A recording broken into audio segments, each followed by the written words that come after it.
ಗಾಂಜಾ ಸೊಪ್ಪು ಮಾರಾಟ ಮಾಡುತ್ತಿದ್ದ ಖಚಿತ ಮಾಹಿತಿ ಮೇರೆಗೆ ಪೊಲೀಸರು ದಾಳಿ ಮಾಡಿ ಸುಮಾರು 65,000 ಮೌಲ್ಯದ 695 ಗ್ರಾಂ ಗಾಂಜಾ ಸೊಪ್ಪು ವಶಪಡಿಸಿಕೊಂಡಿದ್ದಾರೆ. ಹೋಬಳಿಯ ಸುದ್ದೇಕುಂದೆಯ ಬಳಿ ಗಾಂಜಾ ಮಾರಾಟ ದಂಧೆ ನಡೆಸುತ್ತಿರುವ ಮಾಹಿತಿ ಮೇರೆಗೆ ದಾಳಿ ಮಾಡಿದಾಗ ಅಕ್ಕಮ್ಮ ಎಂಬುವರ ಜಮೀನಿನ ಸಮೀಪದಲ್ಲಿ ಬಂದು ಬ್ಯಾಗ್ ಹಿಡಿದು ಮಾತನಾಡುತ್ತಿದ್ದಾಗ 5 ಜನರ ಮೇಲೆ ಪೊಲೀಸರು ದಾಳಿ ಮಾಡಿದ್ದು, ದಾದಗೊಂಡನಹಳ್ಳಿ ಎ ಶ್ರೀನಿವಾಸ್ ಬಿನ್ ವೆಂಕಟೇಶಪ್ಪ, ಮಹಮ್ಮದ್ ಸುಹೇಬ್ ಬಿನ್ ಅಕ್ರಮ್, ಎಡಿ ಜಾಫರ್ ಸಾದಿಕ್, ಕೃಷ್ಣ ಬಿನ್ ಮಾರಪ್ಪ ಎಂಬ ಆರೋಪಿಗಳನ್ನು ಬಂಧಿಸಿದ್ದು, ಪೋಲೇನಹಳ್ಳಿ ಗ್ರಾಮದ ನಿಖಿಲ್ ಬಿನ್ ಅಶ್ವತ್ಥಪ್ಪ ಎಂಬಾತ ಪರಾರಿಯಾಗಿದ್ದಾನೆ. ಇನ್ನು ಶ್ರೀನಿವಾಸ್ ಮತ್ತು ನಿಖಿಲ್ ಎಂಬುವರು ನಿಷೇಧಿತ ಗಾಂಜಾವನ್ನ ವಶದಲ್ಲಿಟ್ಟುಕೊಂಡು ಮಾರಾಟ ಮಾಡುತ್ತಿದ್ದರು. ಉಳಿದ 3 ಜನರು ಖರೀದಿ ಮಾಡಲು ತೆರಳಿದ್ದರು.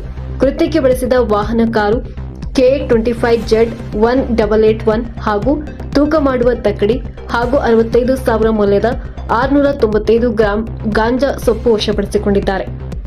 ಇನ್ನು ಕೊಡಗೇನಹಳ್ಳಿ ಪೊಲೀಸ್ ಠಾಣೆಯಲ್ಲಿ ಈ ಕುರಿತು ಪ್ರಕರಣ ದಾಖಲಾಗಿದೆ. ಪಿಎಸ್ಐ ಶ್ರೀನಿವಾಸ್ ಪ್ರಸಾದ್, ಸಿಬ್ಬಂದಿಗಳಾದ ಮಂಜುನಾಥ್, ನರಸಿಂಹಮೂರ್ತಿ, ಶ್ರೀನಿವಾಸ್, ಭೋಗ ನರಸಿಂಹಯ್ಯ, ಶೈಲಜಾ ಆರ್, ಅಶೋಕ್ ಪಾಟೀಲ್, ಬಸವರಾಜು, ಜಯರಾಮಯ್ಯ ತಂಡ ಕೃತ್ಯವನ್ನು ಭೇದಿಸಿದ್ದು, ಜಿಲ್ಲಾ ಪೊಲೀಸ್ ವರಿಷ್ಠಾಧಿಕಾರಿ ಅಶೋಕ್ ಕೆವಿ ಅಭಿನಂದಿಸಿದ್ದಾರೆ.